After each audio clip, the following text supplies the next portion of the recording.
We talk a lot in American politics about meritocracy and about how the people who are rich here earned what they got, they deserve what they got, and that is could not be less true.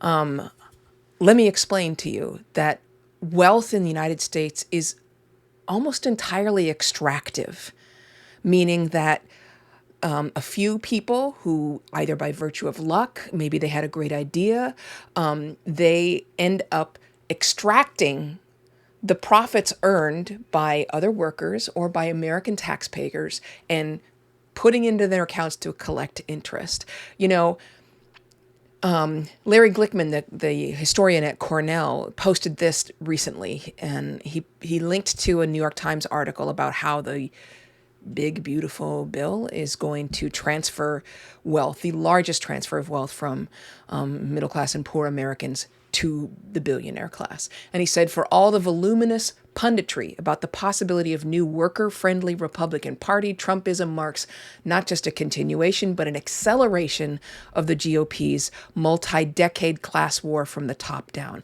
I want to tell you how long this history goes. It's not just multi-decade, it's well over a century.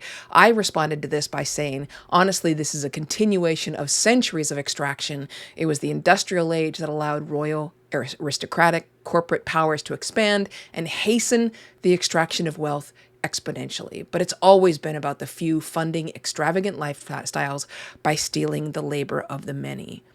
Let me explain what I'm talking about using just one example, which is railroads in the United States.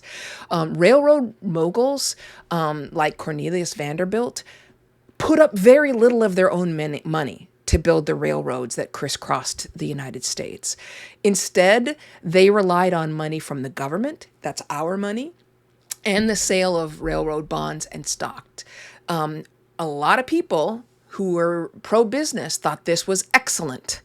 The New York Stock Exchange expanded during this time. The amount of stocks traded increased sixfold by 1901.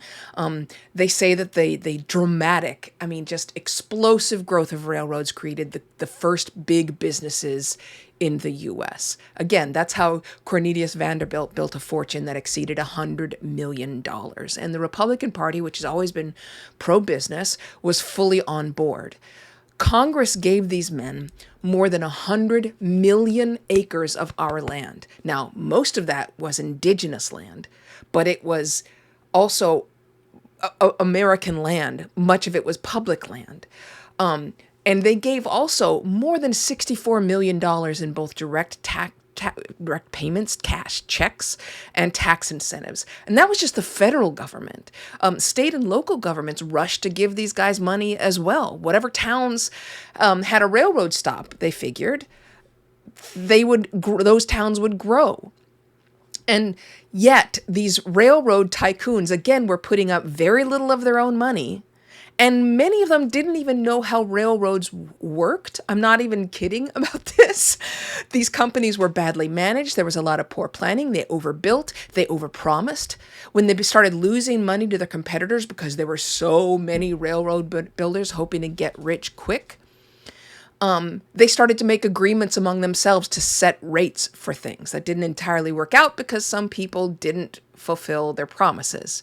And then you get the Crédit Mobilier scandal, not connected to the very credible French bank. It was a completely fake facade of an organization that ended up being called the King of Frauds. Now, Congress contracted Union Pacific to build a transcontinental railroad that went from the Missouri River to the California coast. U.S. taxpayers, our money, invested $100 million in this, which today would be more than $2 billion.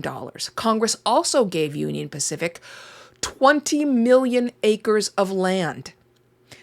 I will point out that later Union Pacific made some money by selling that land.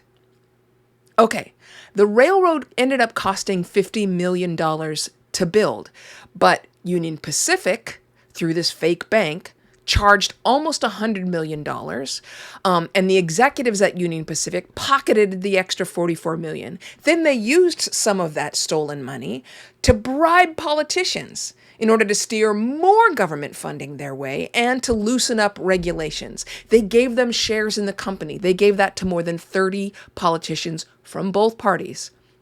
In the end, no charges were filed against anyone at all. In fact, one of the politicians who took a bribe was James Garfield, and he was elected president a few years later. Throughout the railroad scandal, we saw horrible mismanagement. We saw taxpayer dollars absolutely frittered away and going into people's accounts so they could build the kind of houses and throw the kind of parties that you see in the series The Gilded Age on HBO. That's what our taxpayer dollars paid for. Nobody was ever held accountable. And in some instances, when those railroad companies went under, the railroad tycoons went back to Congress and asked them to recompense them, to give them money back for what they've lost, even though what they lost was taxpayer money. When I talk about the current economic system being extractive, we're not just talking about the big, beautiful bill, which absolutely no debate whatsoever. It will extract money from the middle class and lower classes and move it almost directly to the millionaire and billionaire classes. But that's not new. That is what our government has been doing for literally more than a century. I figure it's about time that stops. What do you think? Anyway, have a good day, and as always, please be kind.